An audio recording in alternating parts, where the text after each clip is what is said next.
press the bell icon on the YouTube app and never miss another update. Well, dear students, today we shall understand more about thermodynamics. See, in our previous class, we have come across the basic effects of heat, measurement of temperature. So, let us consider the most important topic, thermodynamics. See, this branch also has got lot of practical applications in our day-to-day life. So, mechanical engineering, automobile engineering, they involves thermodynamics. The study of thermodynamics plays a very, very important role in almost all engineering sciences, right?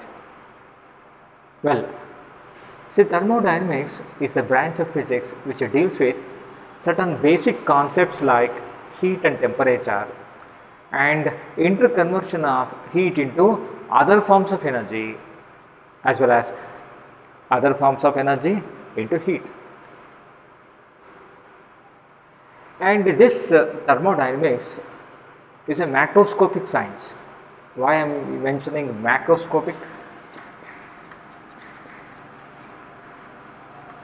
The reason is it does not take into consideration of motion of molecules. It will just look into the overall effect of motion of molecules in a system. Okay, see, that's why it is. It deals with the bulk systems. Okay, it deals with certain parameters like pressure, temperature, volume, mass, density, internal energy, entropy, enthalpy, like that. Okay, see, it depends on such parameters. See, it does not go to the inner details. It never explains why pressure is being exerted by the gas. It will say that there is a pressure, that's all. It never goes to the details of how pressure is being developed, what is the reason for the pressure of the gas, how volume changes. No, so we just record the change in volume, the increase in pressure or decrease in pressure, like that. How energy got transferred, but we never consider the internal things, the constitution, molecular constitution of the system. We never tackle anything which is going on due to molecular constitution of the system, but we tackle only the observable effects. See, that's why it can be taken as a macroscopic science. Thermodynamics is a macroscopic science because it handles the bulk systems only, the bulk properties of the system only. The bulk properties in the sense it handles pressure, volume, temperature, enthalpy, entropy, such things, right? See, that's why the study of thermodynamics is very, very interesting. See, in kinetic theory, we consider microscopic aspects.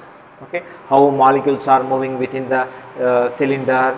When you take a gas in a cylinder, how molecules are moving, how they are colliding, what is the energy generated. Okay, all these details, how that much energy is generated, how that energy got distributed among the molecules, such micro details will be considered in kinetic theory. But here we directly consider the bulk properties of the system, bulk properties of the system. See, that's why it is called macroscopic science. All right, and in case of mechanics, if you take dynamics in mechanics, actually dynamics means in Greek it is power. Okay, in dynamics, so you will consider the motion of a particle or a body when it is acted upon by either force or torque. Okay. When force or torque acts on a body, how the body moves, how the body rotates, all these details you will understand in dynamics or mechanics. But in this case, we are not going to the details of motion of the systems, right? Motion of the systems. So we are going to tackle the internal macroscopic properties, how they are going to change during a process. When some process is going on, how the internal macroscopic properties of the system will change. So that will be handled in the thermodynamics. So this is the difference between the dynamics in mechanics and thermodynamics here. Have you got it? Both are dynamics. In this way they are different. Alright. See, before directly entering into thermodynamics, you must know certain terms which are being frequently used in thermodynamics. The first term, as I mentioned just now, system. This is being frequently used. System. Once you enter into the college, I can take your example.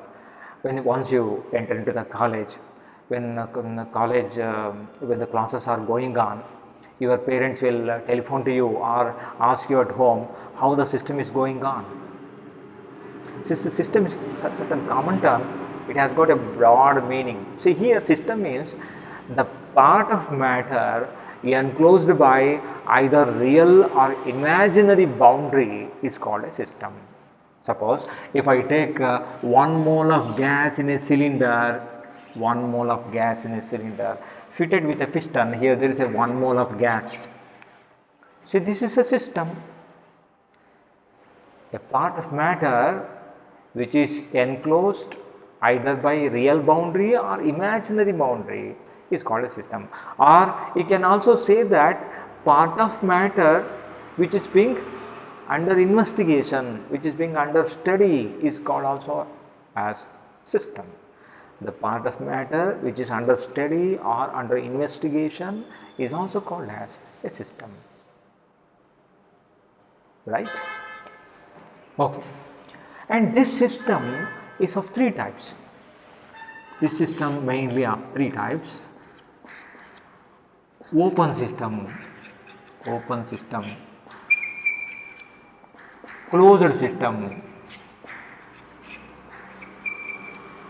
isolated system.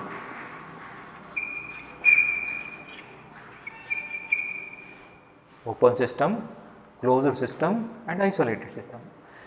What is open system? If both matter and energy got exchanges with the surroundings. You have taken a part of matter in a vessel. For example, you have taken water in a vessel and you kept this vessel on a stove. When now water started boiling, so you will be finding that water is steamed out, at the same time energy is being transferred. Both matter and energy got transferred. There is a possibility for, if there is a possibility for exchange of both matter and energy with the surroundings, then we call it as open system. What do you mean by surroundings? Anything which is external to it is a surrounding. Suppose you have taken you have a thermos flask, you have put coffee inside the thermos flask. Anything which is external to the thermos flask is surroundings. Have you got it? See, therefore, in case of open system, both matter and energy exchanges with the surroundings. You have kept hot coffee in a glass. You can smell it from a distance. Coffee is there. Somewhere coffee is kept. You can smell it. You will get the odor of coffee, right? Because matter is also exchanging with the surroundings, not only heat but also matter. It is an open system. Closed system. See, in case of a closed system, matter never exchanges, but only energy may exchange. Energy may exchange, but matter never exchanges. So you have closed the lid.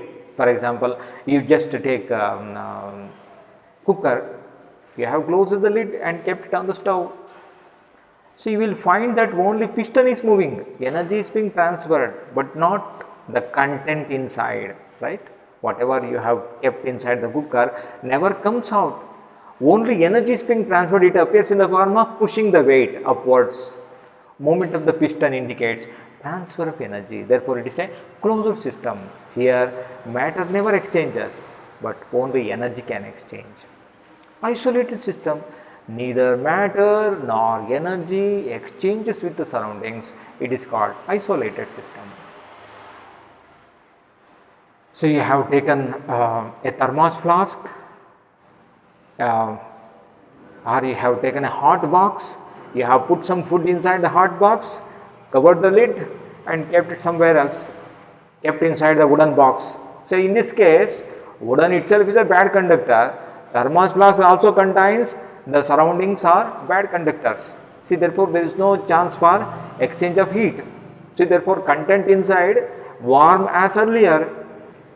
Even after few hours, when you open the lid, you will find that the food inside is at the same temperature, almost at the same temperature. Therefore, you can call it as isolated system. If both matter as well as energy, neither matter nor energy doesn't exchanges with the surroundings, then we call it as isolated system. Okay, see, there is no 100% isolated system. Remember, there will be always exchange of heat with the surroundings. See, that is there.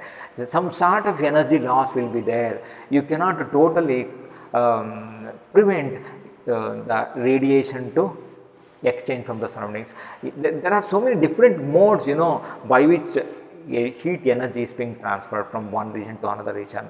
Actually, in the previous chapter, we have to supposed to teach that, since it is not included in the syllabus. So, I have skipped it. There are three different modes: conduction, convection, radiation. See, conduction is the process of transference of heat in solids without actual movement of molecules. Molecules themselves vibrate and transfer their energy. In convection, it is the mode of transfer of energy in case of liquids and gases by the actual movement of molecules. Whereas radiation, in case of radiation, without affecting the intervening medium, energy transfer takes place. See, the radiation is the fastest mode of energy transfer. In a thermos flask, they have taken care of all these factors. They try to minimize conduction loss, convection loss and radiation loss by a specific designing, but still there will be energy loss. After a few hours, if you open the thermos flask, content inside is warm but not hot. Remember, it is not hot, it is somewhat warm. There will be little bit of energy loss because we are not having 100% bad conductors. So, it is a very difficult task. Alright. See, therefore, anything which is external to the system is called as surroundings.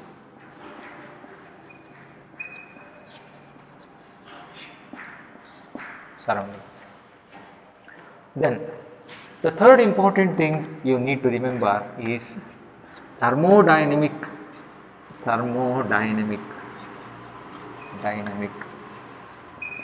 variables.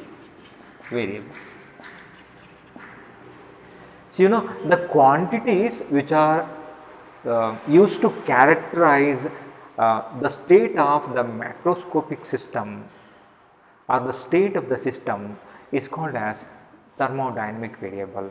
The quantities which are used to characterize the state of the system is called as thermodynamic variable. Which are those?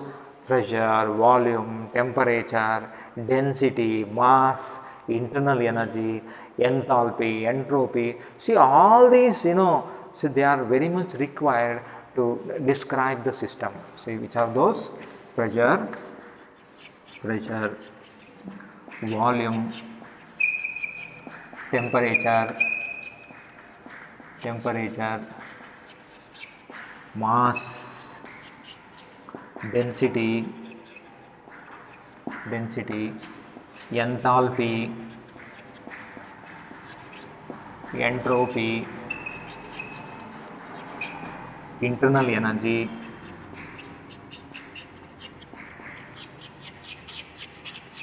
etc. They are used to describe the state of the system. That is why they are also called state variables, right? And their value depends on the state of the system, and it does not depends on it's a previous history. It does not depend on the path, right? It's a previous history, how it took place, how the changes took place, in what manner it took place. All these things, it's not considered. See, that's why they are called state variables. And these thermodynamic variables broadly classified into two categories: extrinsic variables, extrinsic variables, intrinsic variables.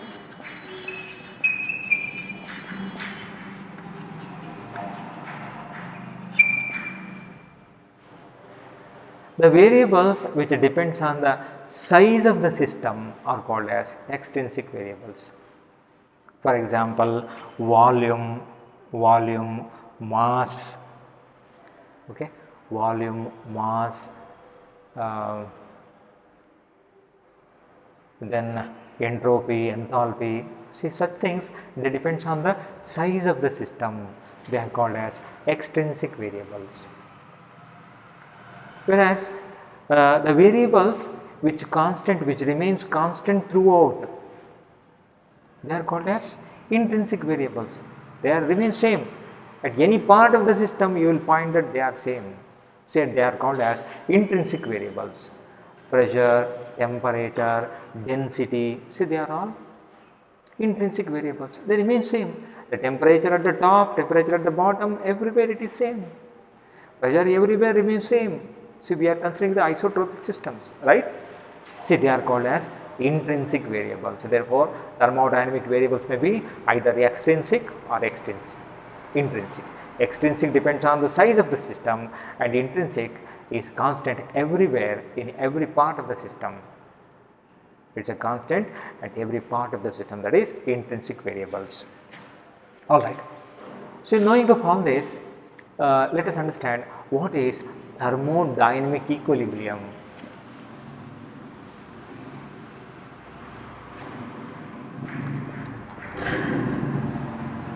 Thermodynamic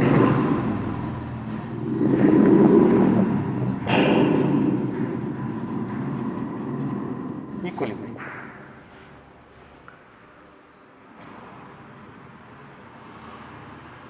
The system is said to be in thermodynamic equilibrium.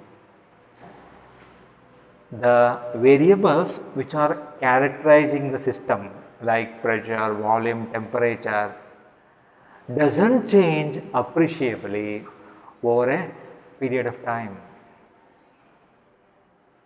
In a given time, say if the thermodynamic variables like pressure, volume, temperature, etc., they doesn't change, they remain same, then we say that it is in thermodynamic equilibrium, right?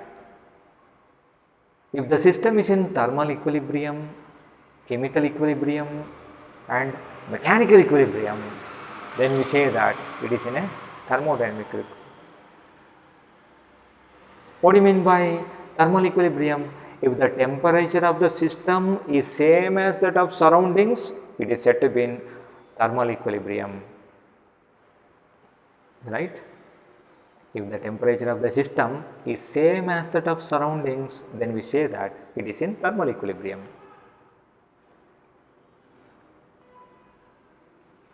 What is mechanical equilibrium? If no unbalanced force or torque acting on the system, then we say that it is in mechanical equilibrium. The system is not moving, the system is not rotating. If that is the case, we say that it is in mechanical equilibrium. If the chemical composition of the system doesn't change, then we say that it is in chemical equilibrium. If all the three equilibria are present, then we say that it is in thermodynamic equilibrium. Or in simple terms, the thermodynamic variables like pressure, volume and temperature, such things, if that doesn't change, if they remain unaltered in a given duration, in a given time, see, then we say that it's the system has acquired thermodynamic equilibrium. So remember, equilibrium is not a static term, right? See, here in thermodynamics we consider dynamic equilibrium, because certain parameters will change automatically and the system again acquires the equilibrium. If the equilibrium is being disturbed, see, then the system itself undergoes certain process and tends to acquire the equilibrium state. So that's why we treat it as dynamic equilibrium, thermodynamic equilibrium, right? All right.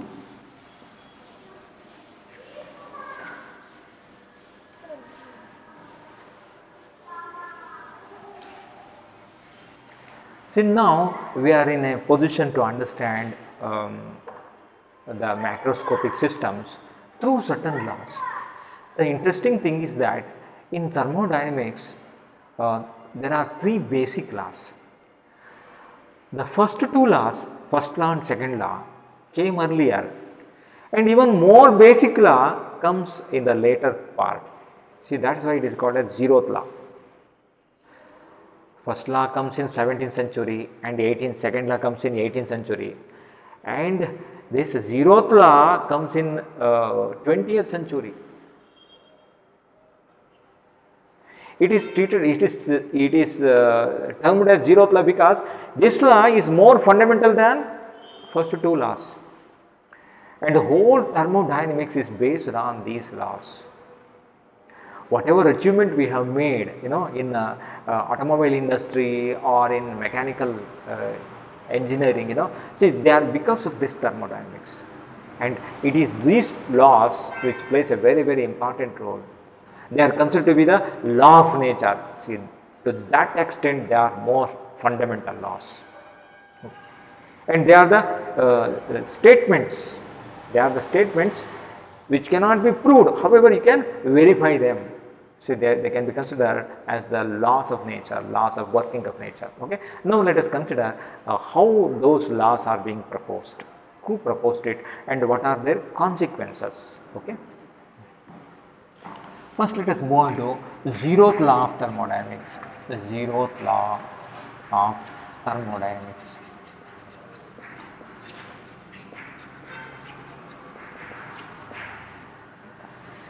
Zeroth law. See, this was being proposed by Fowler, A.H. Fowler,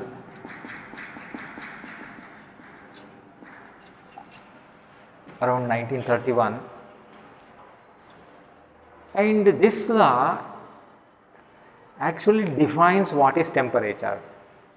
This law tries to define what is temperature. That is the significance of this law. I told in my beginning class, while defining temperature, actual definition of temperature comes from thermodynamics. See, that's you are going to understand. See, indirectly this law will define what is temperature. See, let me consider two systems, system A and system B. These two systems are separated by a wall. Okay, there is a wall here, and this wall is adiabatic wall. Adiabatic wall. Adiabatic means not passing across. It means to say that heat cannot exchange between them. It is an insulating wall, right? You cannot expect the exchange of heat between them, right? There is an adiabatic wall. And here we have another system. Here we have another system.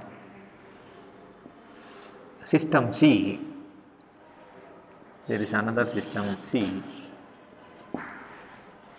and it is separated by diathermic wall. Diathermic wall. In this wall, there is a possibility of heat exchange. Heat can exchange here. See, there is a possibility of heat exchange. Heat can exchange from B to C or C to B, between C to A to C, but A to B not possible. Okay. Let me say initially the temperature of A is TA, absolute temperature. The system A is at absolute temperature TA, and system B is at absolute temperature TB, and system C is at absolute temperature TC. See, after few seconds or few minutes, you will be finding that heat exchange between A and C, because they are separated by a diathermic wall. There is a possibility of heat exchange. See, therefore, TA becomes equal to TC. And similarly, there is a possibility of heat exchange between B and C. Therefore, TB becomes equal to TC. Then afterwards, TA is equal to TC, TB is equal to TC. What is next? Then you can conclude that TA is equal to TB. See, therefore, when this is achieved, if you remove the adiabatic wall, there is no possibility of heat exchange. Why? Because they are at same temperature. They are at same temperature. See, this is the zeroth law of thermodynamics. Then how to state zeroth law? If any two systems A and B, are in thermal equilibrium with third system C separately, then they are in thermal equilibrium with each other. If any two systems A and B are in thermal equilibrium with the third system C separately, then they are in thermal equilibrium with each other. So, this is called the zeroth law of thermodynamics. Okay. See, therefore, this law tries to define the temperature. See, therefore, from this what you can conclude, temperature is the thermal condition of the body which decides the direction of heat flow. Unless there is no difference in temperature, heat will flow. Heat is the energy in transit. Okay. Heat may exchange from A to C or C to A. Until they acquire same temperature, there is a possibility of heat exchange between here to here, here to here. And finally, a stage is being reached, no heat is exchanged between any of these three systems, because all of them are at same temperature. All of them have achieved thermal equilibrium. That's why there is no exchange of heat. See, that is the conclusion that you can obtain from this law, zeroth law of thermodynamics. I hope you have understood this. Now,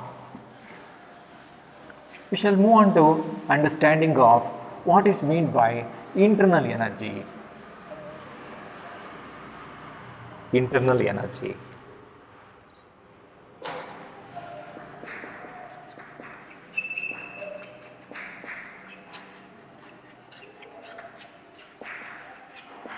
Internal energy of the system. So, when you consider gas in a container, so you know that gas is made of large number of molecules which are moving randomly in all directions. Okay, and you also know that these molecules colliding against themselves and also against the walls of the container. Since they are in motion, they are not static, because it is energized state. In a liquid, the molecules have got little freedom, but once the substance enters into the gaseous phase, the molecules have a lot of freedom for movement. They are having thermal energy. We call it as a thermal energy. That is what we call it as internal energy, right?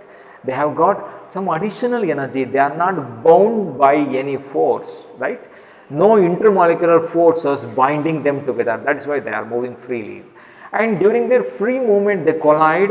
When there is a collision, there will be a transfer of energy. Again, their direction of motion changes, right? See, therefore, motion continues on its own, and its motion is random. You cannot find any sort of regularity in their motion. Okay, it is so random. The total energy of the molecules,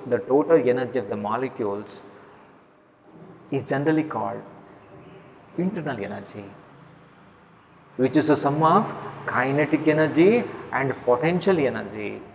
of molecules of the system. The total energy due to molecular motion and molecular configuration of the system is called as internal energy of the system. What do you mean by internal energy? Internal energy is nothing but the total energy associated with the system due to its molecular motion and molecular configuration. Configuration in the sense whether they are compressed or they are being expanded. Okay, the system is being compressed or expanded. It indicates the potential energy associated with them.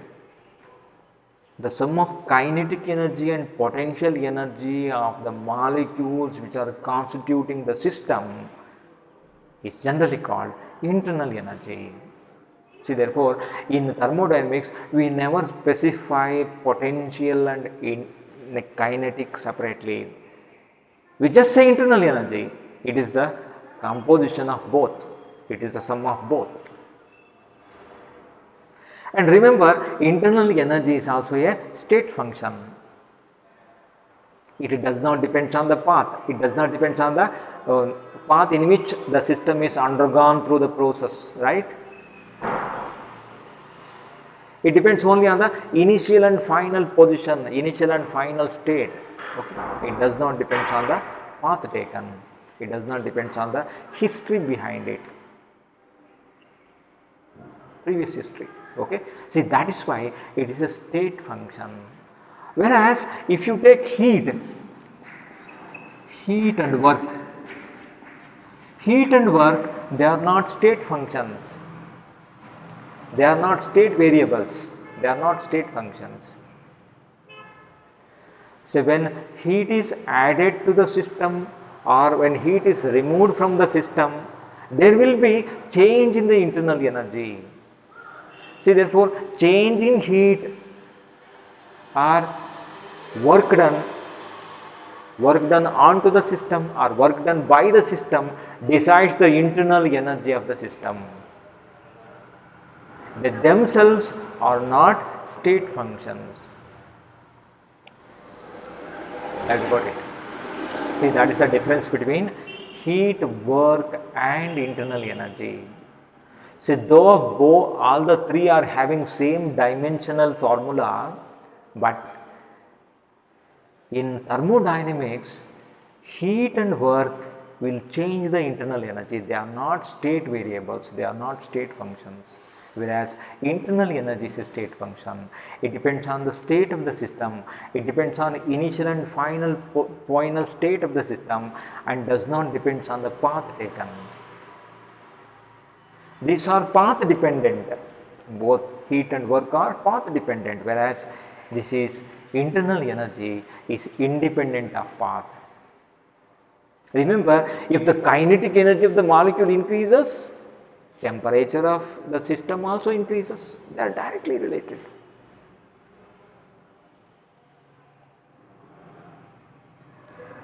Have you got it? Okay. See, that's about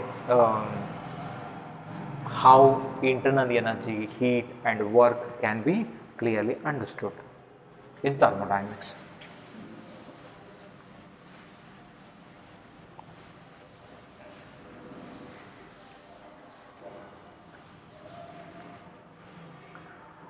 So now let us understand what is a quasi-static process. Quasi-static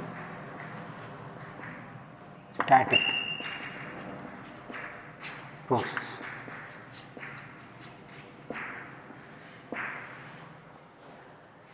Static means at rest.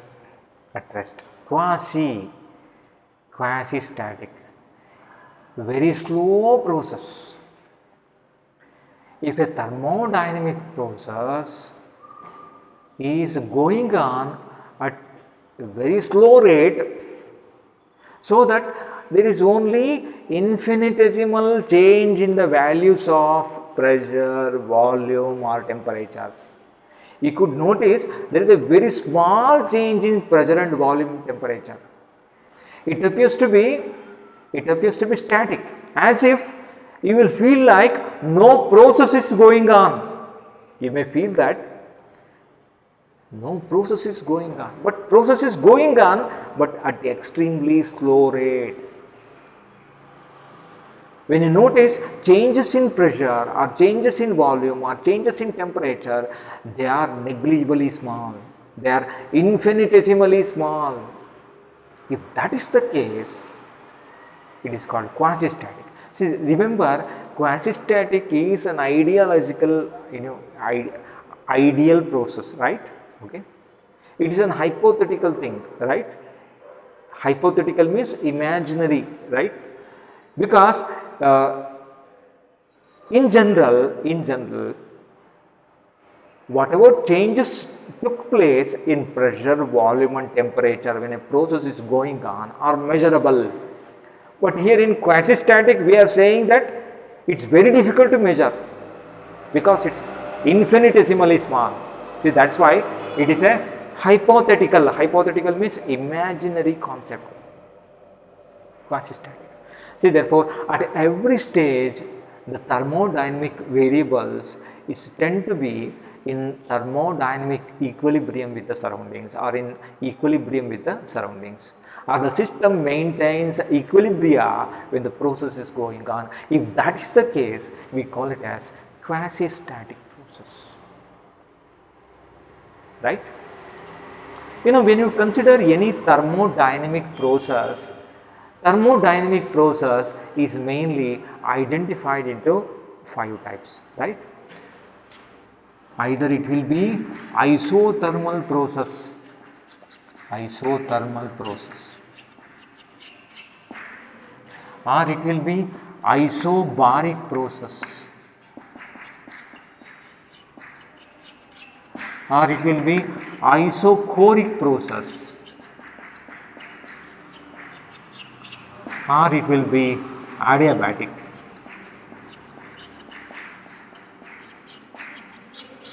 Or it can be cyclic process,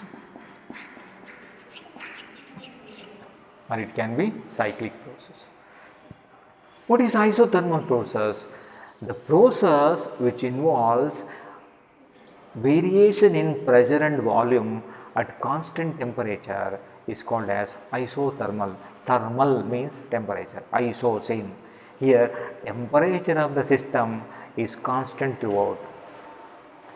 See, in this process, there is no change in the internal energy of the system. If that is the case, we call it as isothermal process. If the pressure, baric refers to pressure, if the pressure of the system is constant throughout, there is a variation in volume and temperature, but pressure remains constant. If that is the case, it is called isobaric process. If volume of the system remains same, pressure and temperature changes, but volume remains same. If that is the case, we call it as isochoric process. It is a process which involves changes in pressure, volume, temperature, but no heat enters the system nor leaves the system. If that is the case, we call it as adiabatic process. The process which involves changes pressure, volume and temperature and took place under thermal isolation such that no heat enters the system nor leaves the system, then we call it as adiabatic process. Cyclic process, the process which can be reversed, which returns to the initial state after passing through series of changes, then we call it as a cyclic process. If the process can be brought back to the initial stage even after passing through series of changes, then we call that process as cyclic process. See, therefore, when you say thermodynamic process, it can be of any of these categories.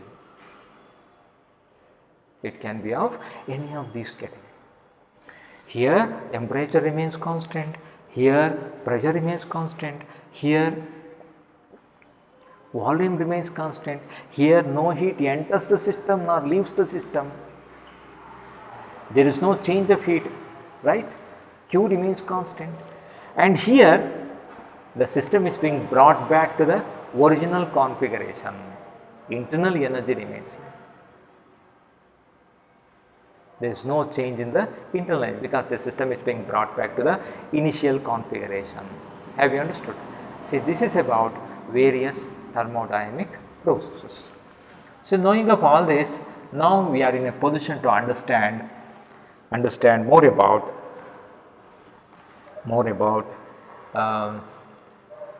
first law of thermodynamics.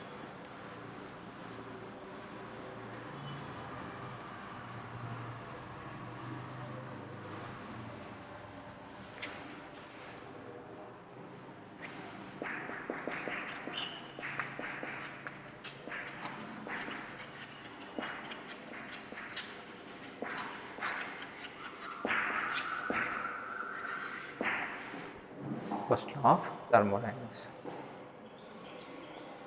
Well, suppose if dq is the amount of heat transferred to the system, we have a system, we have a gas, 1 mole of gas is there, okay. To this gas I am supplying heat to this gas. The gas is enclosed in a cylinder which is fitted with a movable piston, right.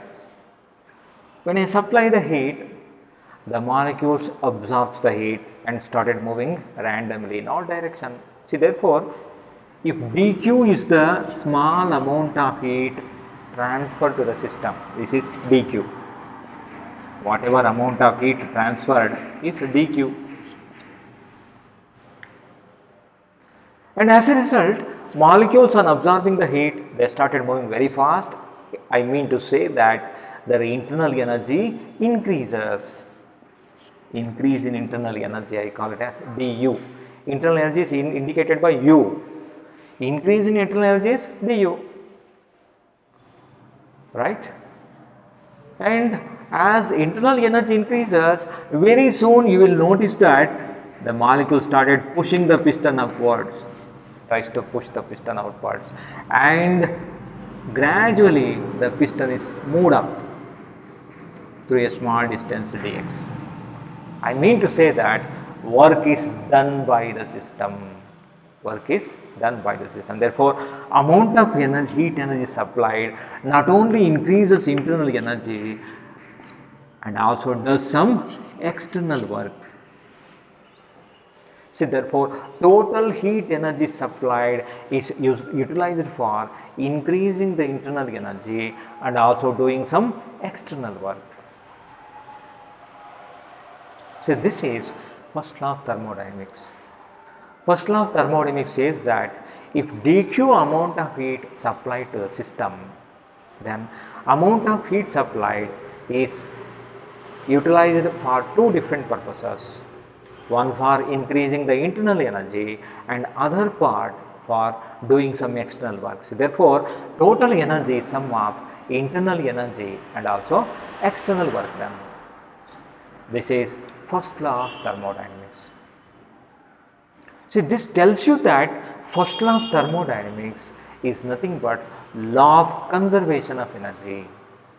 It is nothing but law of conservation of energy. Whatever energy supplied is being split into two parts within the system itself, and the distribution of energy takes place within the system.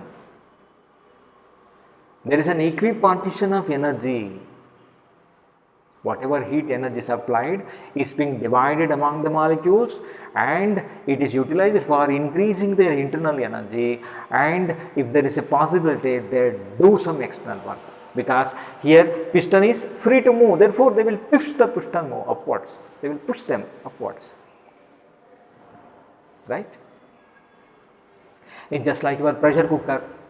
When gradually heat increases, quantity of heat supplied to the cooker increases, at some stage you will be noticing that the weight is moving upwards, the steam pushes the weight upwards, the steam pressure pushes the piston, that is external work done. So, therefore, significance of this law is that it is in accordance with law of conservation of energy. But the limitation here or the drawback here is that you will never get the details regarding what part of energy utilized for increasing the internal energy and what part of energy or what fraction of energy is utilized for doing some external work. See, that cannot be found in this equation, right? The fraction of energy utilized for internal energy, doing some increasing the internal energy and also for doing for external work, see, that cannot be calculated here directly. See, that is one drawback. And the direction along which energy transfer occurs can also be cannot be decided in this equation. You cannot decide that in which direction energy transfer takes place. Okay. Other than that, it is a very simple equation, and using that equation you can understand various thermodynamic processes, what is going to happen in each of the thermodynamic processes. Have you got it? Okay. See, that way, say, this is a very interesting equation. See, now let us consider how we can use this equation to understand various thermodynamic processes.